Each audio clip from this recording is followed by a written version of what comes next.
Time for your latest dose of UGCW with by far the largest number of troops to date, the Grand Battle of Shiloh. And the first thing I get to do is point out that I screwed up. I'm going to put my point into Army organization. And you may notice that this doesn't give me the 20 brigades that I indicated I would have for the last two videos. I miscounted my career points by 1, and as a result, I'm going into this game's first huge battle, which wants me to bring 20 brigades, and I'm going to have a maximum of 15 instead. So, and you can quote me on this, oops. I'm going to hold off the big strategic discussion until I can, in fact, field 20 brigades. So, if you are looking forward to that, then I guess you'll just have to watch 4 more videos. But if you think a little mistake like losing out on 25% of my army is going to stop me from handling this stage, then you haven't looked at the video length yet. So let's prepare as best we can. At the end of every grand battle, the available items in the armory and reputation menu change, so this is my last chance to grab anything I want from there. First, let's use my reputation points to grab all 3 available generals. This brings me back down to a -2 morale penalty, but I can live with that. And now to bring up the armory. I am going to pick up from the artillery tab the 4 10-pound parrots, the 4 Tregagars, the 6 24-pounders, and the lone 20-pound parrot. None of these are enough to make a battery out of. I mean, I technically can, but I won't. But having them on hand for later will be useful. And speaking of having on hand for later, I'll also dip into the Skirmisher tab and pick up all of the Whitworths, both with and without scopes, for eventual use by my sniper skirmishers.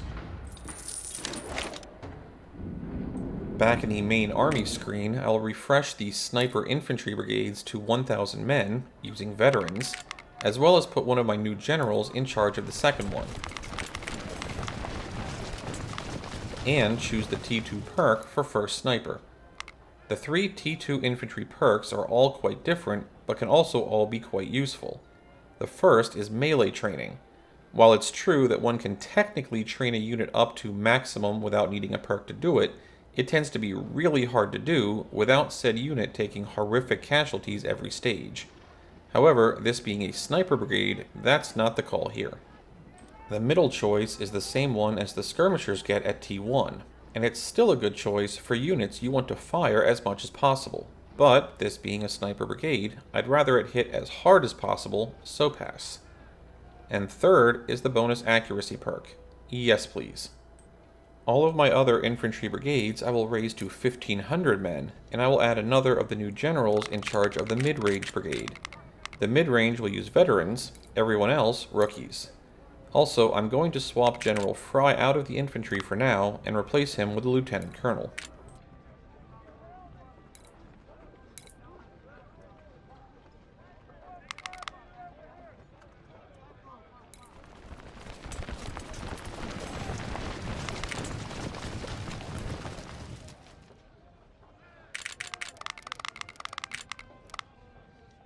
I'm going to put one of the generals on the 2nd Cannon Brigade and up it to 14 guns. And then I'm going to make 2 new 10-gun batteries using the 2 colonels to lead them. By using the colonels, I will have just enough experience at their creation to pick a T1 perk immediately.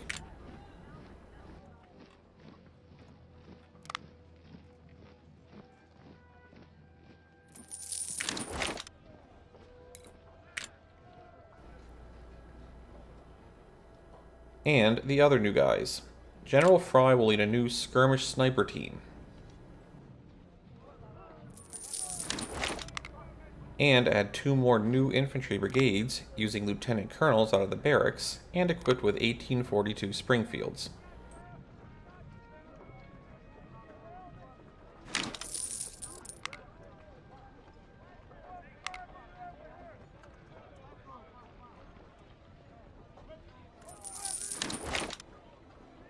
Also, supplies are finally going to start being an issue this round, so let's pump up the chuck wagon to maximum size.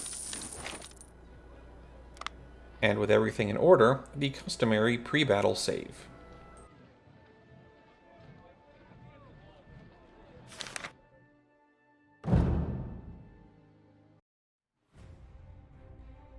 Major General Ulysses S. Grant has transported his Army of the Tennessee to Pittsburgh Landing, located at the west bank of the Tennessee River.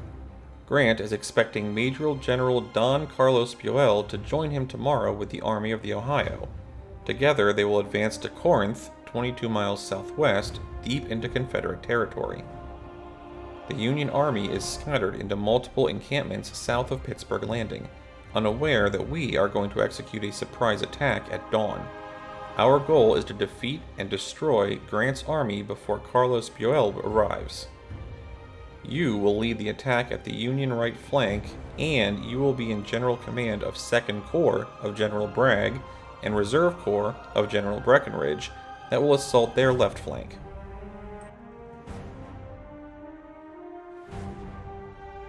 General Grant has transported his army via the Tennessee River to this location and is preparing to advance further south.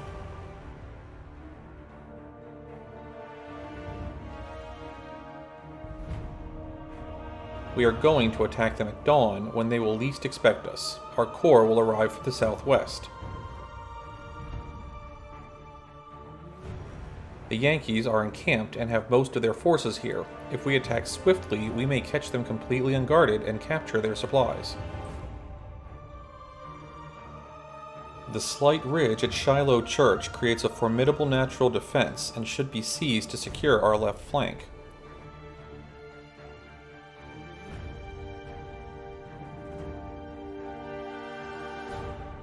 On the right, we have to overcome this hilly terrain, and then we can safely proceed to the north.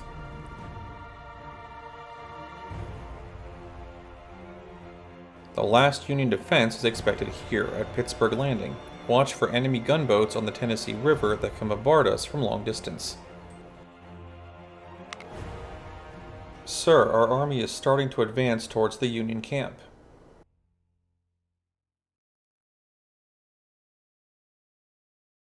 Our first objective is to overrun their right flank near Shiloh Church.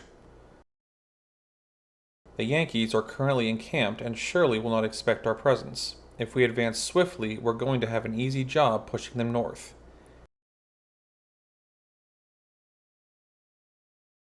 You have the advantage. Move fast and destroy them. The way this stage is supposed to play out, and I know this because I am psychic and know everything the devs think at all times, is that the Union, after being overrun early, will conduct a fighting retreat, with you picking off straggling units here and there, all the way back to Pittsburgh Landing, where they will put up a final defense from a heavily fortified last position. We don't want them to have a huge army sitting in a heavily fortified position, so we are going to attempt to have the stage play out a bit differently by abusing physics. No sense not taking advantage of exactly the way the game devs made their game, after all. This will be the first fight where the stage takes place over 2 days of fighting, with the first day being 5 phases long and the second being a single phase.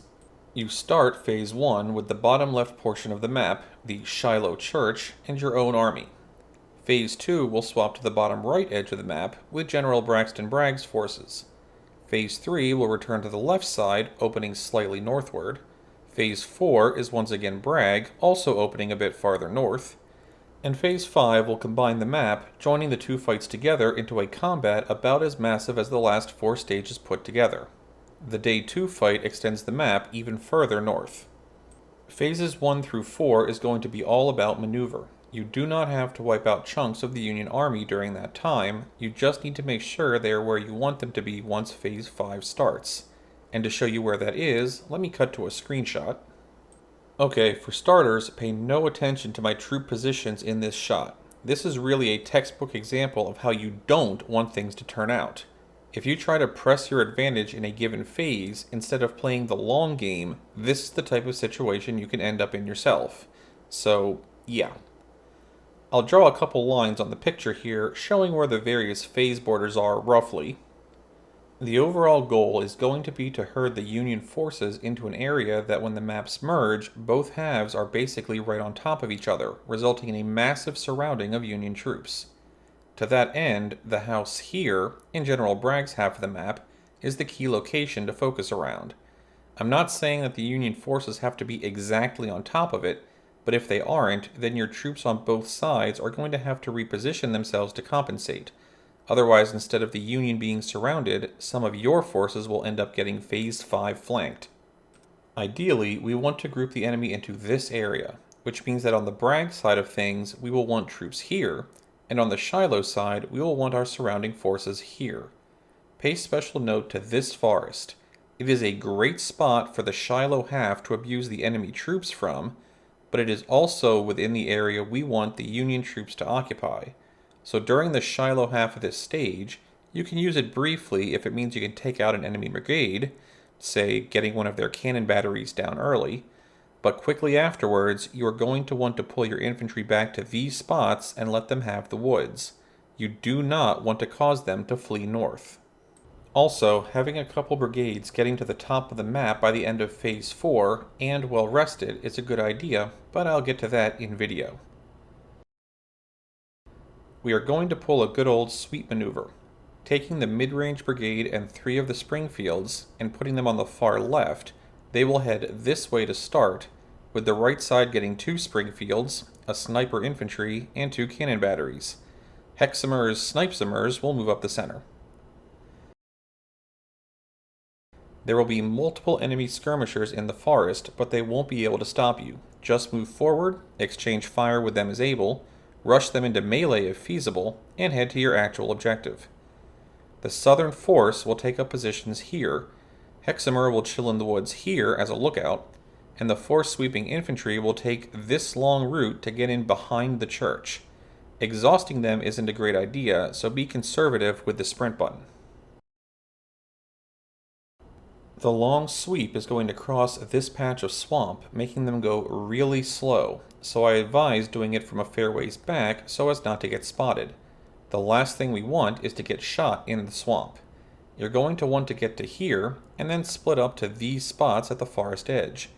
Eventually, a reinforcement group of 1 cavalry, 2 cannons, and 3 infantry brigades will arrive from here, but as long as you don't get their attention, they should move south to join the rest of their force. Once they have, you can complete this side of the map's trap like this. Right around when the south part of the force arrives in position, the second half of your forces should arrive. Have 1 of the fresh infantry back up your forces south, 1 move up to the area here. You actually want them to be in the woods, but depending on where the opponents are, you might have to fight someone off first.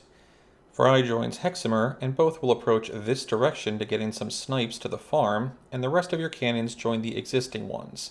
We're reaching the part of the game where the low-level cannons aren't worth coddling anymore, so pack them up real close to the infantry in front of them.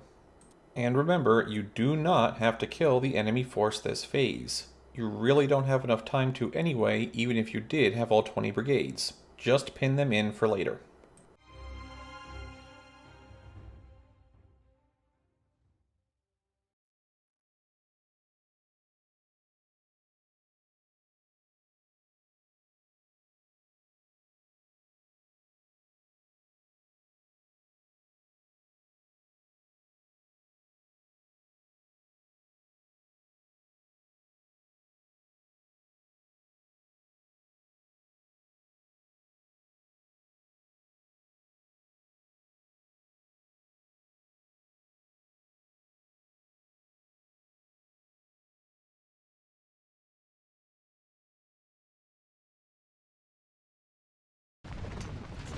A quick pause here. In addition to the usual giving of orders, I want to keep the 4 infantry on the left together as they move, but if I leave the game running, they will try to automatically spread out instead.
You know, that's not the first time the Union have pulled that type of suicidal maneuver with their cavalry. They really should find a better horse guy.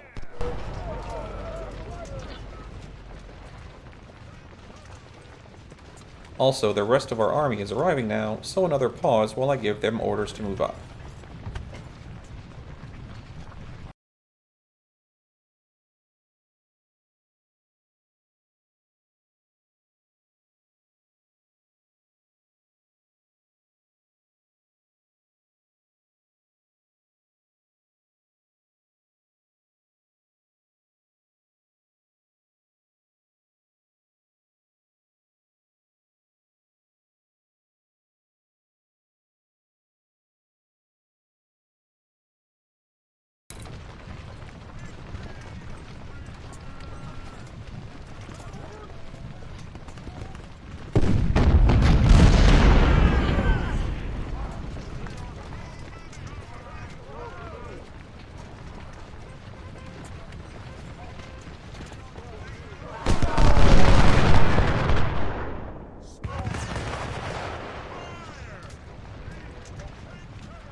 The way the game designers used their system to get the Union forces to appear to be sleeping and vulnerable is to make the camps have defensible positions in them, but the bonuses on those positions are horrible.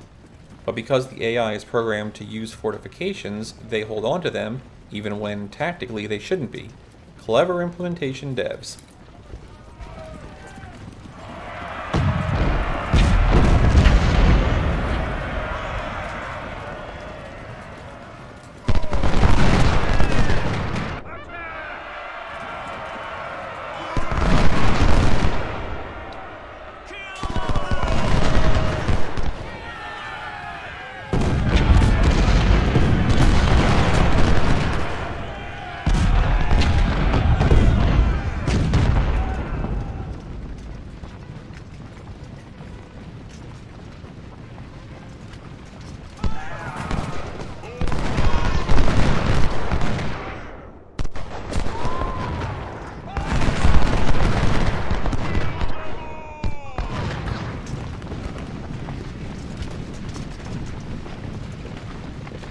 There is actually a narrow strip of plains terrain in the middle of the swamp here, but it is not wide enough to avoid getting the swamp slowdown penalty. Still, it's a good landmark for you to use to tell when it's time to start cutting the flanking force across.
The 4 brigades will spread out and occupy the forest, with the mid-range brigade taking this spot and the other 3 moving here.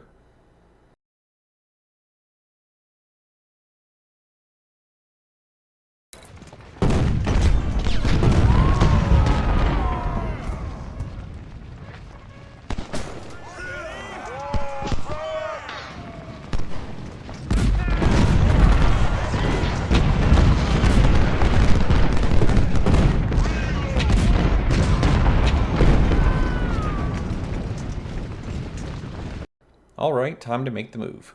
I'm activating Sprint to get them through the swamp ASAP.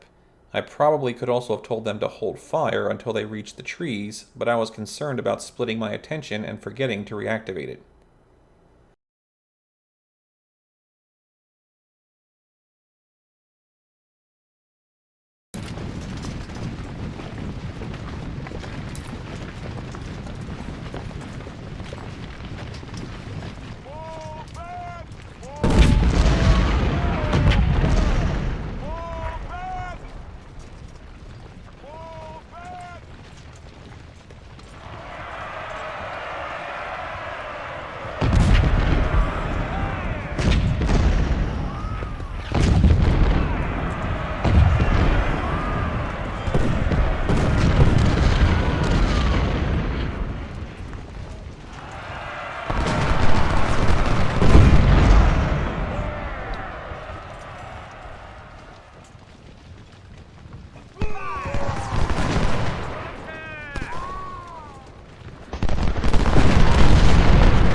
Enemy reinforcements just arrived. To try and not entice them to turn and meet my flanking force, I'm going to have them move no farther than the tree line until I believe the enemy division has passed.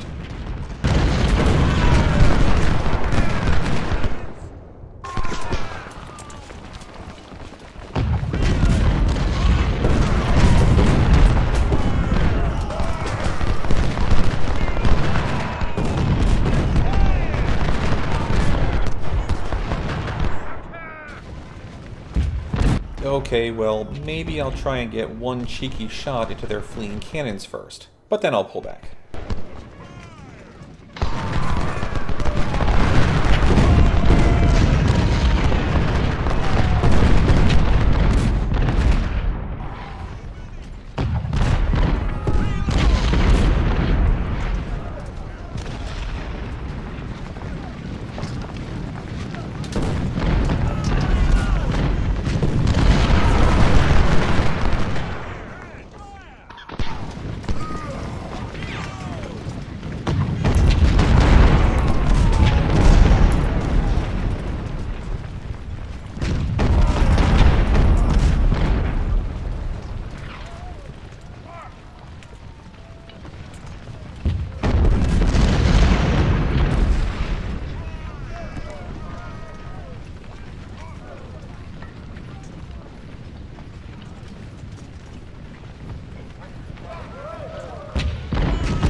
Time to start forming the pocket.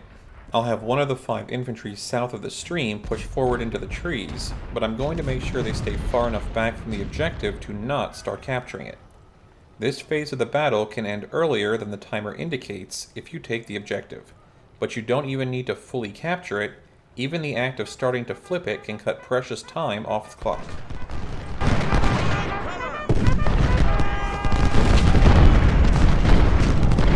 This just isn't a good day to be a horse.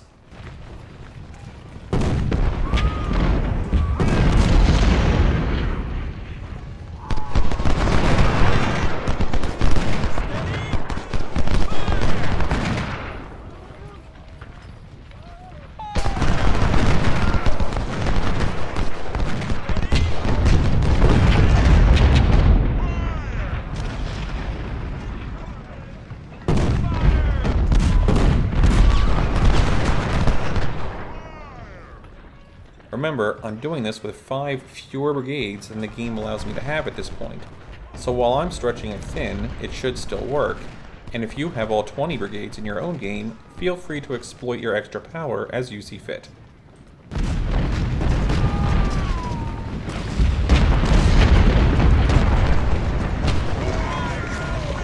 I've given the reinforcements enough time to move south, and if I hold to the trees at the map edge, I should be able to make my envelopment all stealthy-like.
They just left a cannon battery hanging in the wind over here?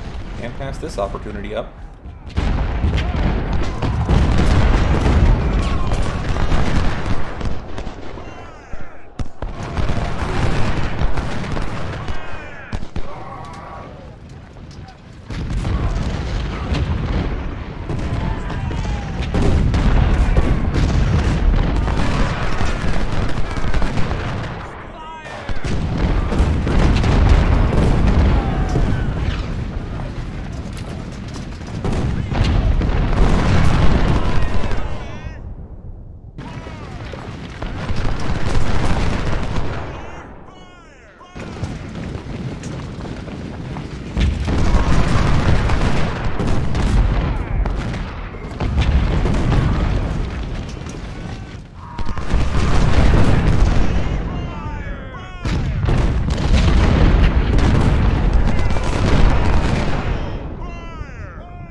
Attack the Union right. Our last corps are now arriving to attack the Union center and left flank. General, our attack has alerted the enemy to our presence. We must act swiftly. The Federals are building a defensive line and will soon occupy a very strong position. The center of the Union Army is currently controlled from this location. Push forward and take it. The left flank must also be secured. It should be lightly defended as our pickets reported.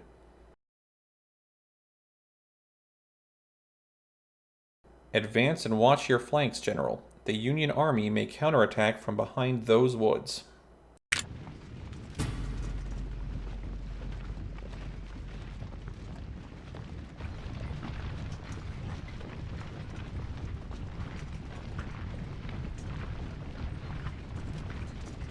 Much like the ambush convoy stage, this stage will have us outnumbering the enemy initially, but them getting a large reinforcement from the map's north center.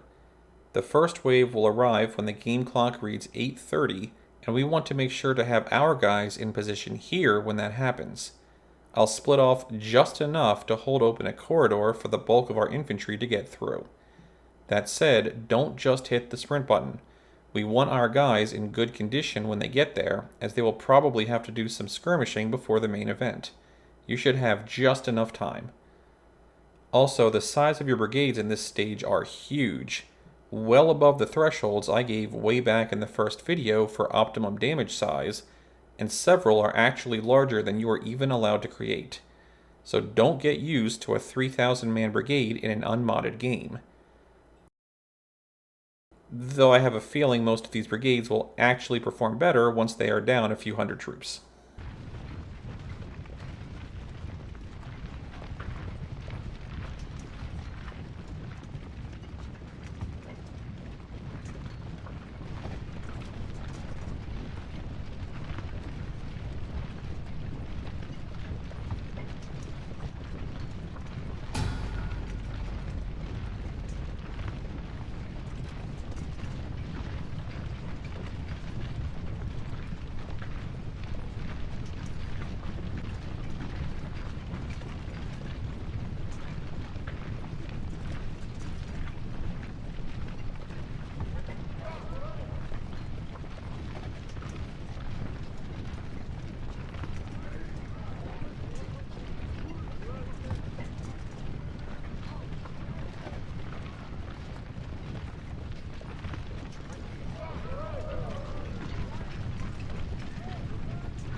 A word about this cavalry unit.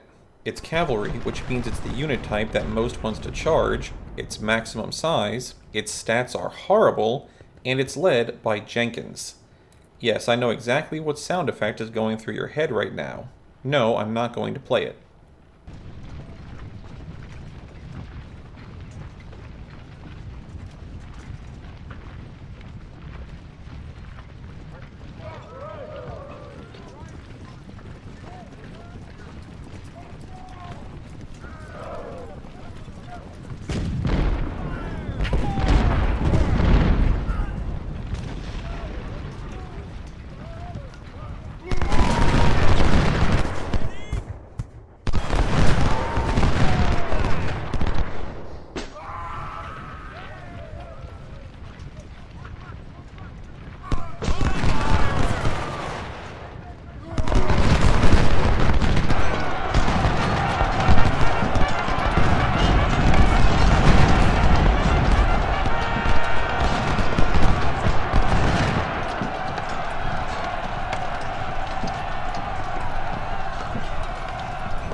More infantry will be arriving from the south, so the group I have holding the right flank here, I'll have slide north in preparation for them rejoining the main group.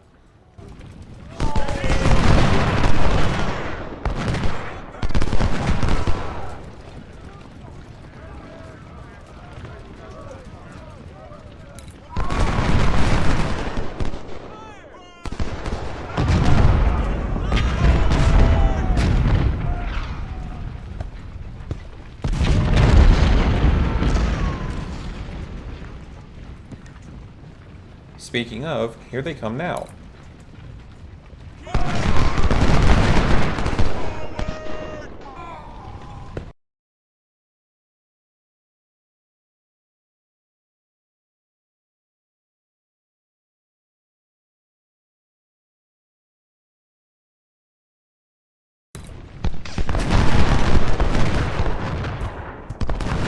Now's the time to start handing out a bunch of orders to sprint. However, the brigade I have on the left side of the map is going to stay put. Just like the other half of the map, I don't want to so much as breathe on the objective, lest I lose some arbitrary amount of time for this phase.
The sheer size of our brigades makes arranging them for this ambush a pain, but you are going to want to have infantry in these 3 spots to hit the approaching forces.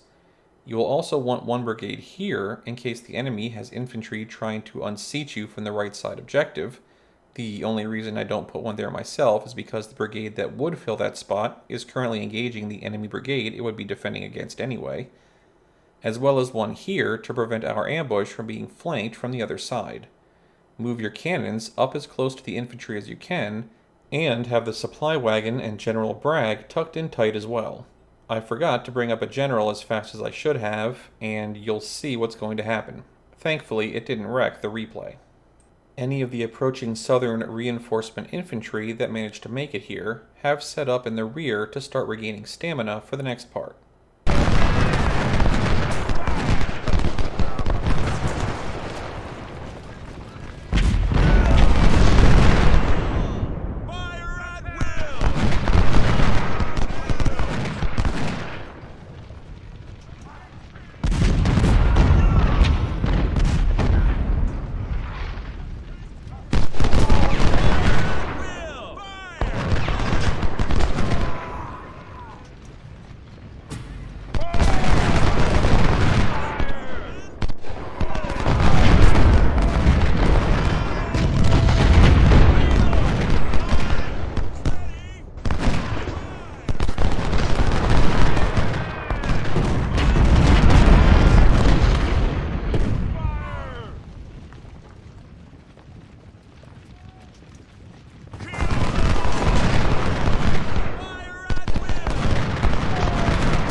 While these may not be my army per se, this stage still has a while to go.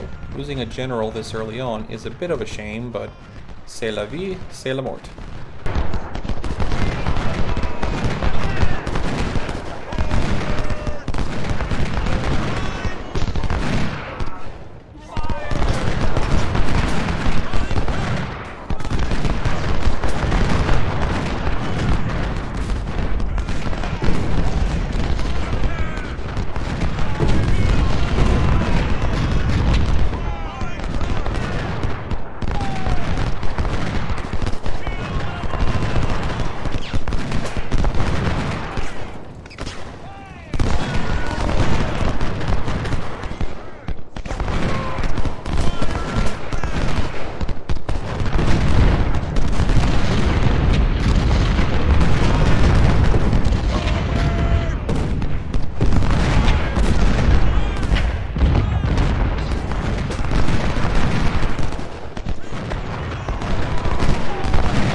8:57 on the timer, the second batch of reinforcements arrive. I wish that my right side brigade wasn't running right about now, but that's okay because Jenkins is charging in heroically. And gets immediately gunned down. What a shocker.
While this isn't nearly as clean as the ambush convoy mission, the result is the same. The enemy forces are all fleeing to the left, using the opening I let them have. Right where I want them. I stepped a bit out of cover, resulting in more casualties than I should be taking, and necessitating bringing up one of the reserve brigades while the first one runs to recover, but, you know, much like First Bull Run, these aren't my guys anyway. But the gear of those that fall do become mine, so let's just say I'm not entirely unhappy with this.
Commander Jenkins got gunned over, and yet compared to the start of the stage, the unit's morale seems ineffective.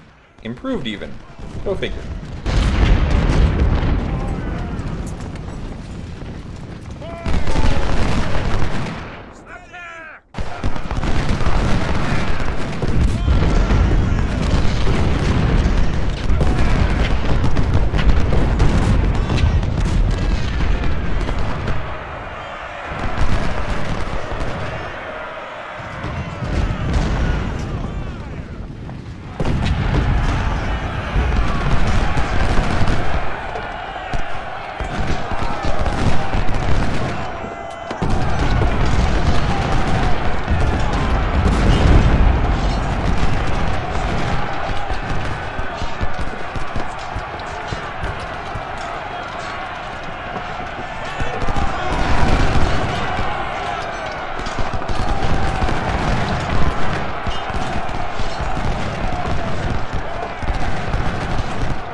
Continue pressing the Union forces towards the left map edge, but leave a few units to chill at the north edge of the map and regain stamina. Come Phase 4, we are going to want to have several groups sprint north, and due to how the game works, they won't be regaining stamina between phases.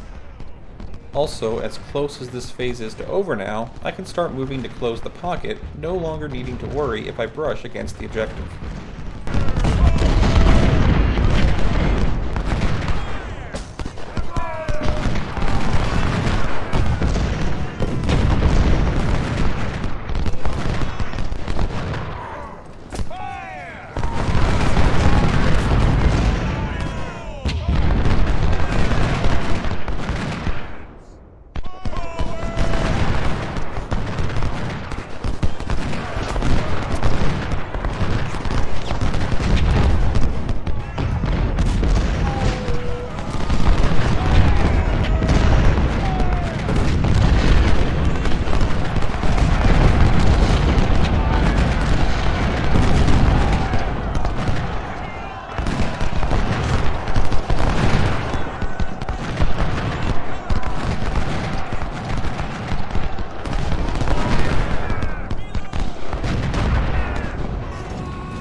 Shiloh Church is at risk.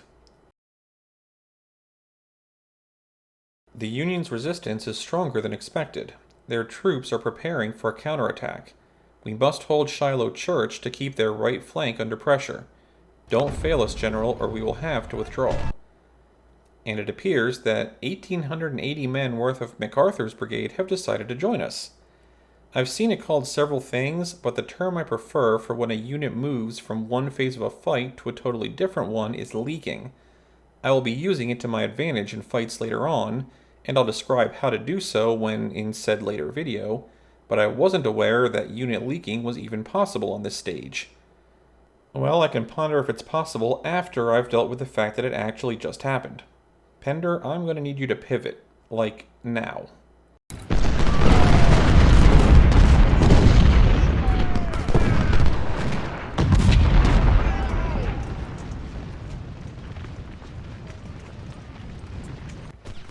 The Union do get one reinforcement this stage. General Grant. By himself. I'm going to have the mid-range team split off a skirmish group to greet him.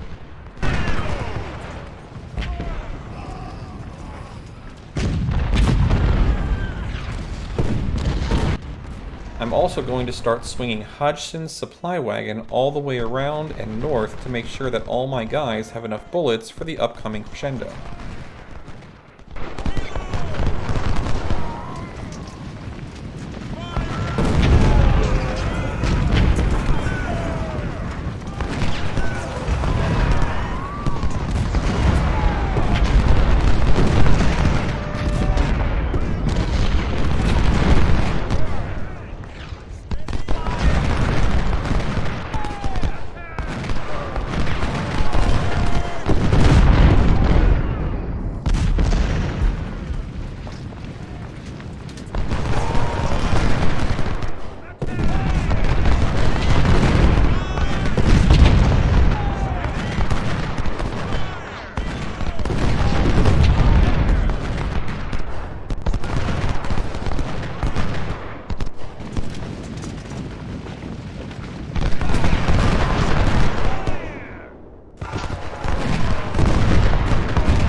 Jackson's brigade is taking a bit of concentrated fire here.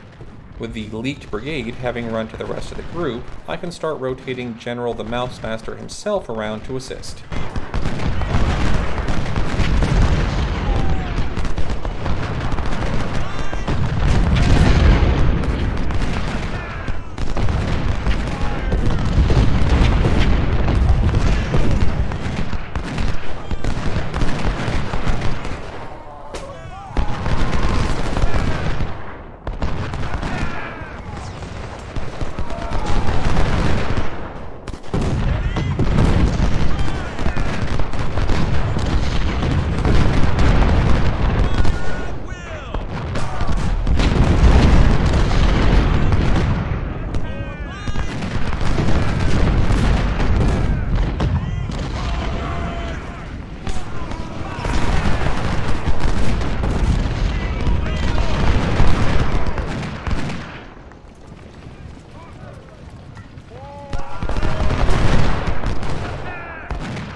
The Yankees are dug in at the Hornet's Nest.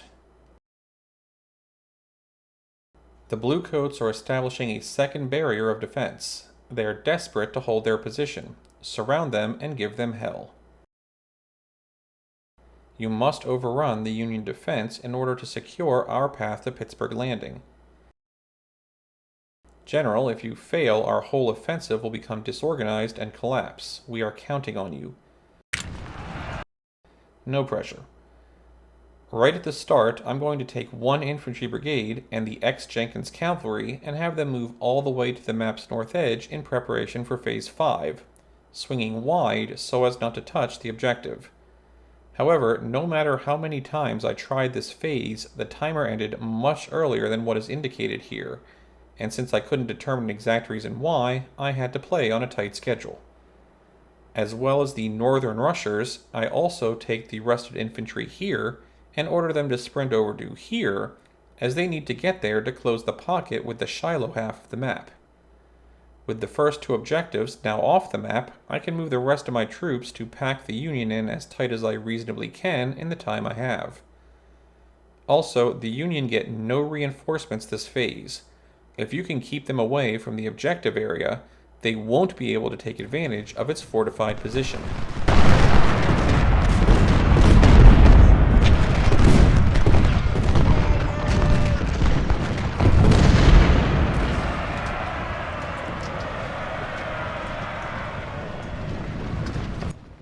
What the?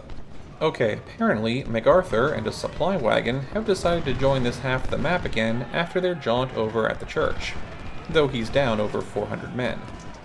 That's not exactly ideal for the brigade I'm trying to run up there. I'll have X Jenkins take a pot shot and grab the wagon as long as he's here, as well as take the other infantry I was planning to send northward and have them sprint west instead. X Jenkins and 1 infantry will have to be enough for the north afterwards.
Advance to Pittsburgh Landing. General Grant is establishing his last line of defense at Pittsburgh Landing. Don't hesitate. Attack and victory will be ours. The ironclads USS Tyler and USS Lexington have been spotted off the banks of Pittsburgh Landing and present a threat to our right flank. It is advised to not get too close to them. Good advice, but not really relevant right now. With the two halves of the stage now together, I get to see how my encirclement went. I need to get that northeast gap closed, but my brigade is a lot closer to it than any Union force is to escaping through it. However, the bottom didn't go as planned. When I moved Pender and the cannons to counter the leaked brigade, I never moved them back to the correct position afterwards. That slip-up is going to cost my cannon battery dearly. Thankfully, it's still early enough in the game that these are the cheapo cannons, and I can reseal the gap quickly.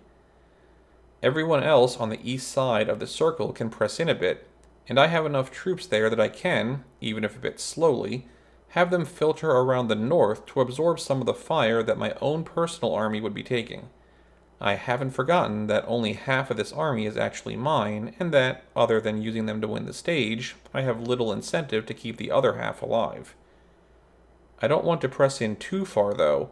Otherwise, the large mass of panicked Union troops will decide to try and melee its way through the weakest part of the circle to get out the other side. And I'm 99% sure they would choose to head due west if they try that, so make the circle tight, but not too tight. As for the north, there are 2 cannon batteries, each sitting in a fortified position specifically made to allow cannons to occupy it. Thankfully, cannons suck at melee with or without fortification bonuses, so Jenkins, you're up. As for the stage, this day won't end until the clock reads 1945, so I'm in absolutely no rush.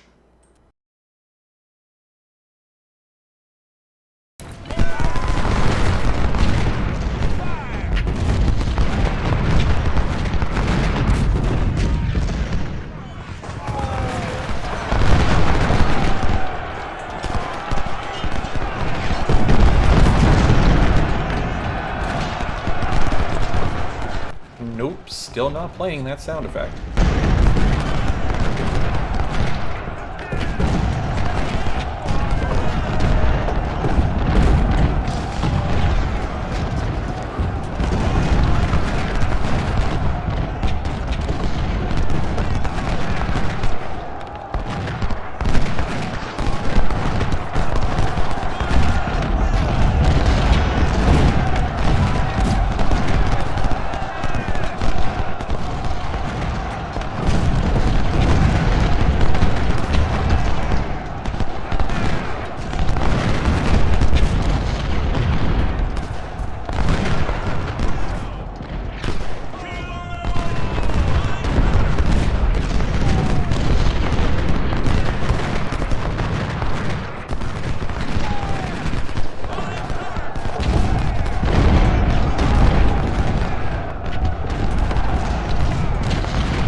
I'm going to swing Hodgson and his half-full supply wagon back around south, then east, one more time to get my guys resupplied as they continue the arduous task of annihilating the entire army.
Okay, fine. Zero Dragons!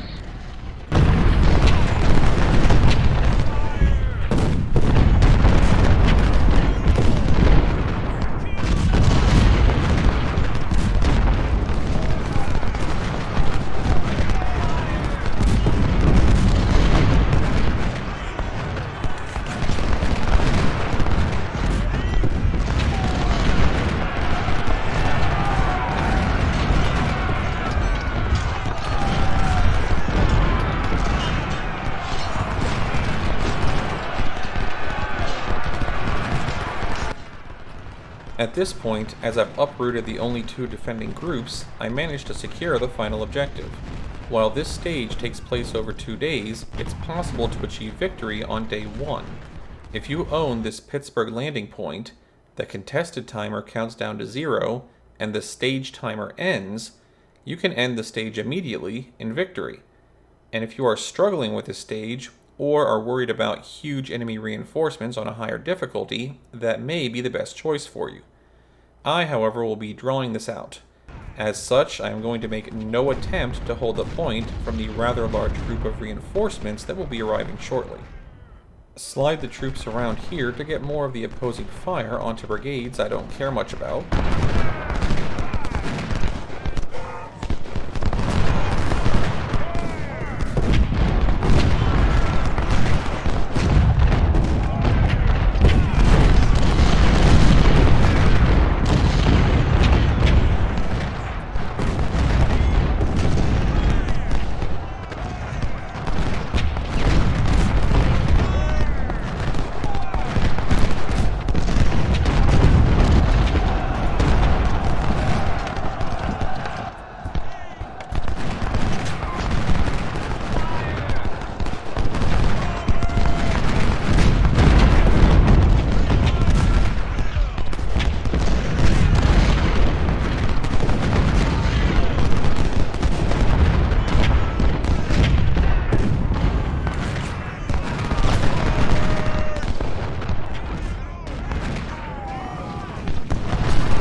I managed to eliminate the second cannon battery right before the reinforcements could save it. That'll help come day 2.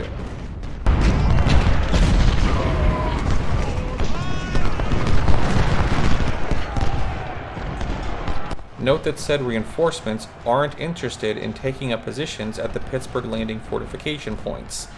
Other than the 2 cannon batteries, I'm not even sure those points are available on the map yet to be occupied. As such, they will instead head for a defensive point they can occupy, the Hornet's Nest area, which I'm not going to realize for an in-game hour, but I figure I'll mention it to you viewers. All 6 of you.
captured supply wagons are far enough south that I can give them the retreat command and they will make it safely to the border.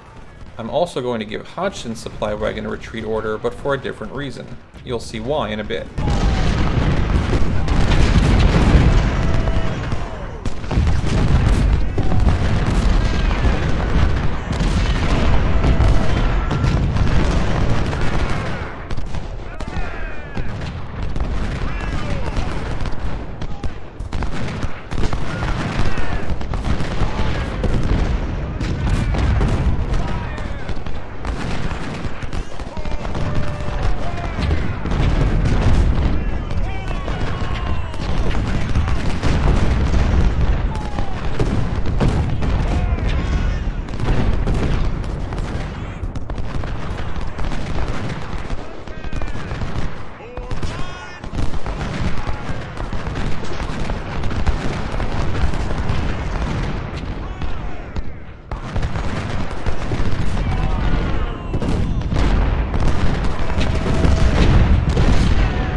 At this point, I'm vectoring in troops to deal with the infestation at the Hornet's Nest, and the rest of the Union Army is going to be slowly whittled to oblivion. This seems like a good time to activate fast forward mode.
While we're waiting, I just wanted to ask, anyone else think that Hexamer looks like the illegitimate child of Udo Kier and Mark Hamill? Yep, that's it. Yeah. Yep. Affirmative. Good, it isn't just me.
With the trapped group finished, let's see if I can get the Hornet's Nest troops also taken care of before day one ends.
man, that is not a good place for you guys to have stopped moving.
The hornet's nest managed to escape the pocket.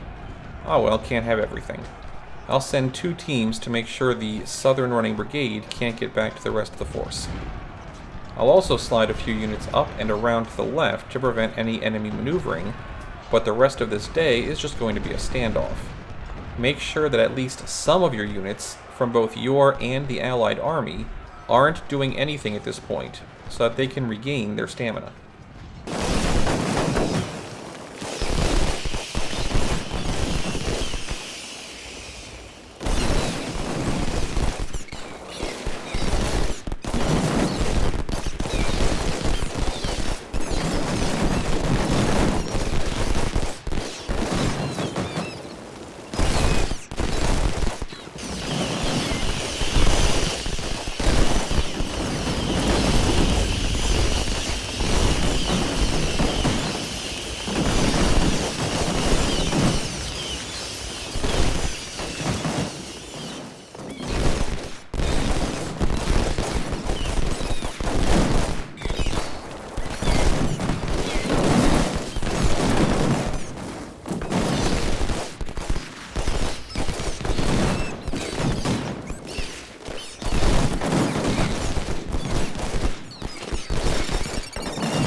Apparently, at 400% playback, not only do the men sound like mice, the cannons sound like pop guns.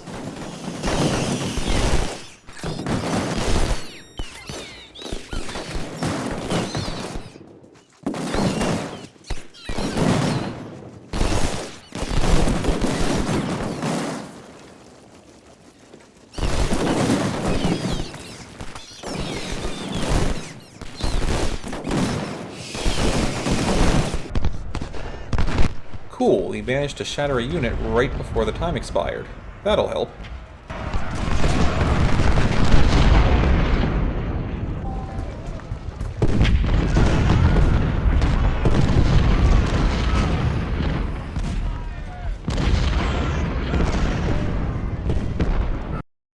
Proceeding to the next day. We fought hard, but we failed to repel Grant from Pittsburgh Landing. His army is facing us, entrenched, waiting for us. Their gunboats are guarding their left flank, but we can avoid them and assault their center or right flank. Our men are exhausted, but we can break the Federal position, if they are not reinforced. Buell is expected to arrive today. Maybe if we attack now at dawn, we will catch Grant alone and force him to abandon the area. During multi-day Grant battles, you can return to the camp between days. You can't do everything you can do during a normal camp session, The menu at the bottom is gone, nor can I create new divisions. However, I can add more men to the units, replace fallen commanders, or pay money to have extra supplies added to the wagon. This is the right time, however, to point out an oddity of the skill system, specifically the medicine skill. At the end of a battle, you get a % of your lost troops back based on your level of the skill. However, if I were to add a single soldier back into my forces at this screen, the casualty counter for the battle will reset, and I'll only recover a % of troops lost during the second day of the fight. This is something to keep in mind when using this screen, or when taking the medicine skill in general. What I will do, however, is replace the fallen officer with a lieutenant colonel.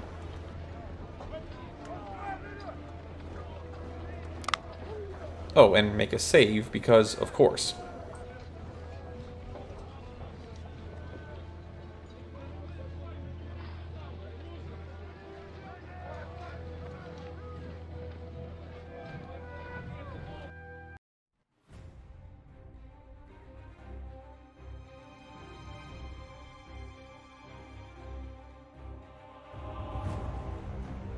We had a hell of a fight yesterday.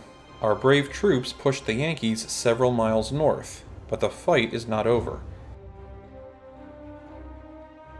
We must secure Pittsburgh Landing today to deal the final blow. Flanking their right is a good idea, since the other flank is covered by the river and their gunboats. General Grant may have received reinforcements, so watch out for a counterattack towards our position. We must hold our ground. We get a fresh, full-sized skirmish cavalry unit, and unlike Jenkins, this one we care if it gets destroyed. So have it join up with our army. Our guys are on the left, the Allied force is ahead and on the right. You'll notice that the status of the army hasn't changed since yesterday. Troops that are out of supply are still out of supply, and troops that are out of stamina are still out of stamina. Guess nobody got much sleep. Find the Allied forces that are currently rested and have them rush into these tree lines here. You don't have much time to occupy them, and if the enemy gets to them first, this entire side is screwed. Be sure to have the Allied generals follow the troops in, as they are going to be getting continuously pounded and will need the morale boost.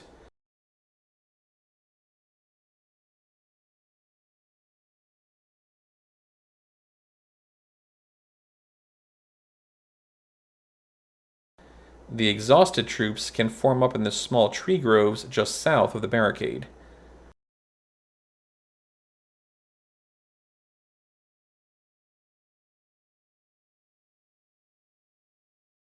Leave a couple units in the center to hold the line, and have the Allied supply wagon run the length of the forces. It will run out of supplies real fast, may as well get them distributed before we come under fire.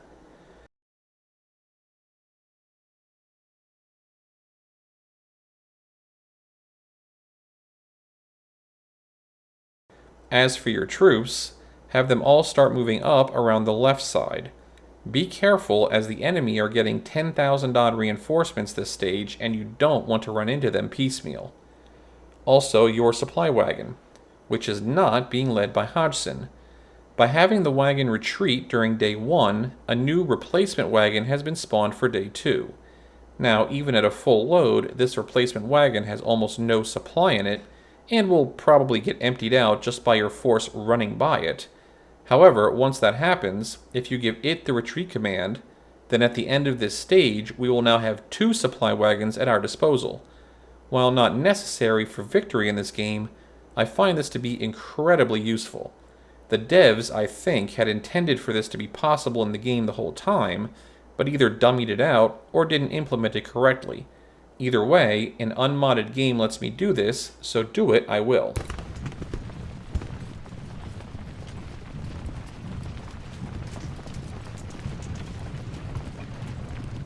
Three of the earlier stage objectives are back. For full disclosure's sake, I'll mention that if you don't manage to win by taking Pittsburgh Landing, you can instead take these 3 points and score a draw.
there goes Jenkins.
The reason I'm not being more aggressive and having the center of the line support the right is because in this phase, if I secure the objective, the stage will end immediately.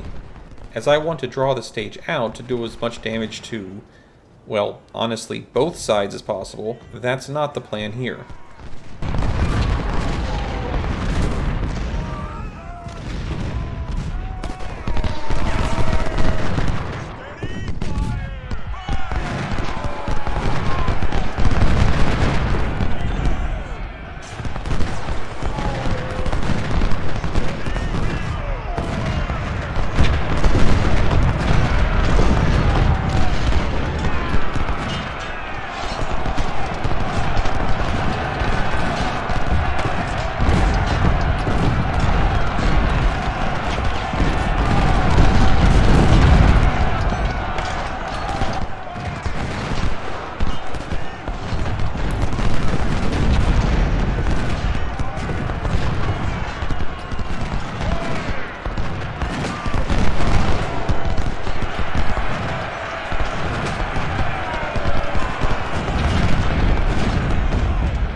Confederates secure pits, that wasn't the plan. It doesn't seem that there is a Union unit close enough to immediately challenge that, so I'll pull Anderson back for now to stop contesting it.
This is the downside to using sniper skirmishers.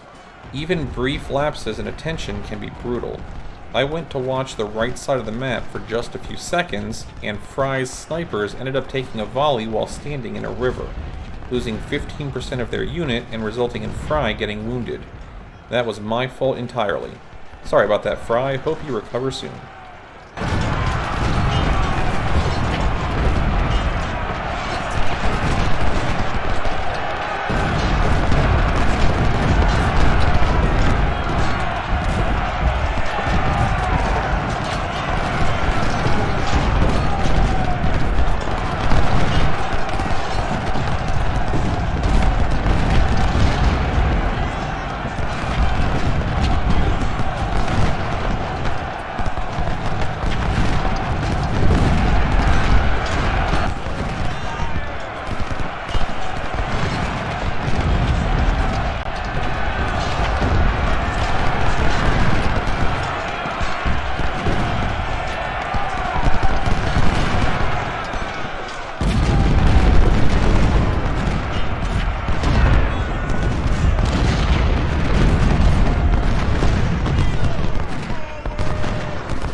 How did this guy end up way up? Never mind.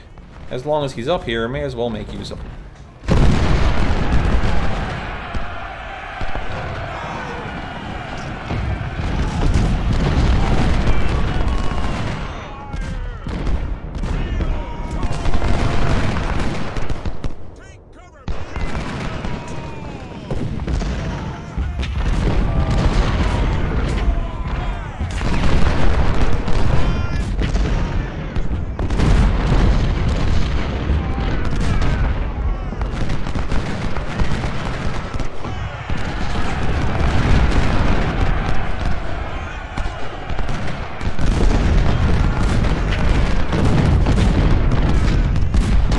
This is a good example of why fortifications, especially early game ones, are so bad. There is a 1,500-man group shooting at one of my cannon batteries in the open at medium range, and yet my guys appear to be winning the trade.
At this point, the enemy AI decides it wants to take most of its infantry and engage the right flank.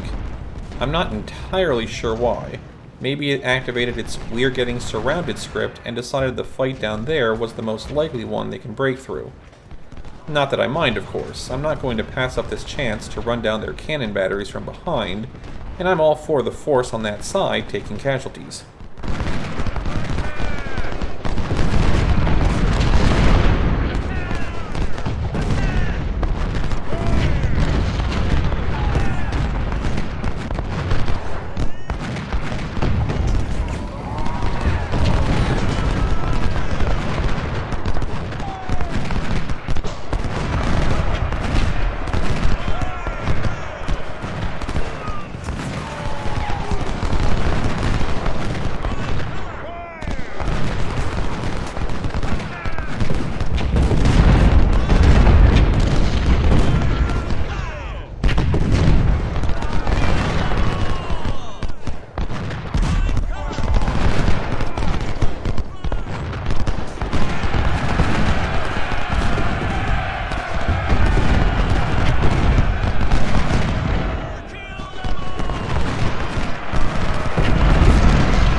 At this point, I have 90 minutes left on the game timer, and this stage specifically doesn't have much in the "after the timer runs out" buffer.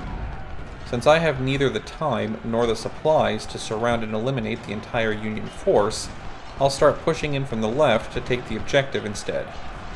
This should result in the surrounded Union force to take every unit they have that's not panicking and have them attack the weakest part of the circle to try and break through it, which I've set up to be the bottom right, where they are effectively going to run over my allies' cannons, much like First Bull Run.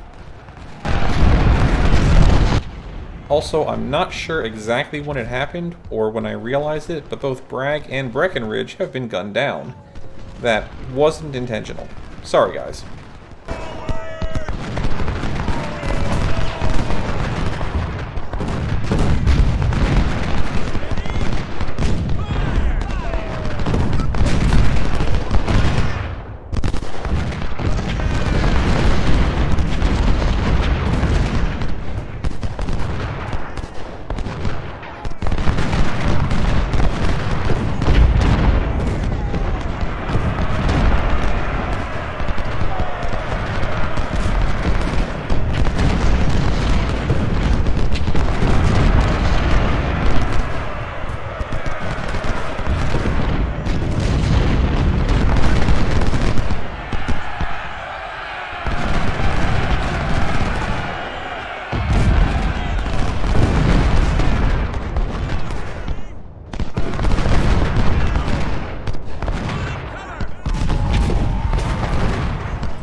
And it's over. Despite being outnumbered 1.5 to 1, we ended up causing over 2 to 1 casualties, and the vast majority, though by no means all, of our casualties were on troops that don't affect our own army. I'm not sure why they put me at the bottom of the general lineup, but whatever. At least I didn't get shot down that fight.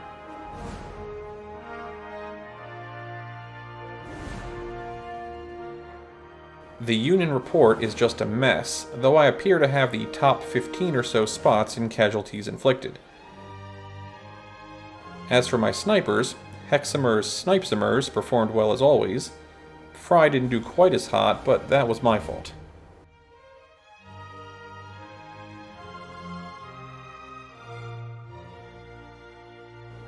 Lots of promotions, though most of these guys aren't mine. I think only like 5 of my officers are in this promotion list. 2 of my officers were downed, but Fry is just wounded. I forgot to check the other guy.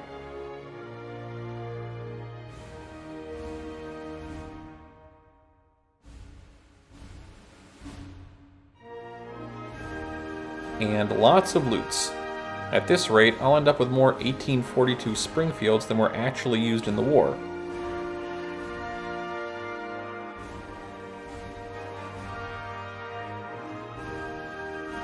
Even saved a few Napoleon cannons from my allies.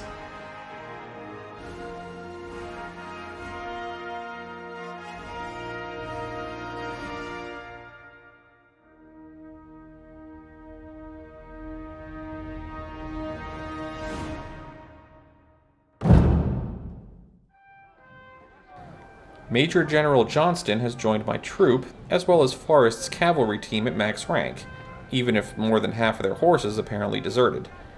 While I do plan on using him at some point, the cost of reinforcing a 3-star cavalry unit is rather prohibitive, so he'll probably be on reserve duty until I get some more career points. Also, you might notice that my supply wagon is higher than its maximum of 35,000. That's how you can tell you successfully pulled the trick to get the second wagon. 48,000 new soldiers for the Union, which, given I just took out like 40,000, isn't actually that terrible to me. 4 new stages have opened up, but I'll look closer at them next video. This one is already running 2 hours long, and everyone watching it really should take a break and go play outside for a while. So I'll just save here, and wish you the best until next time.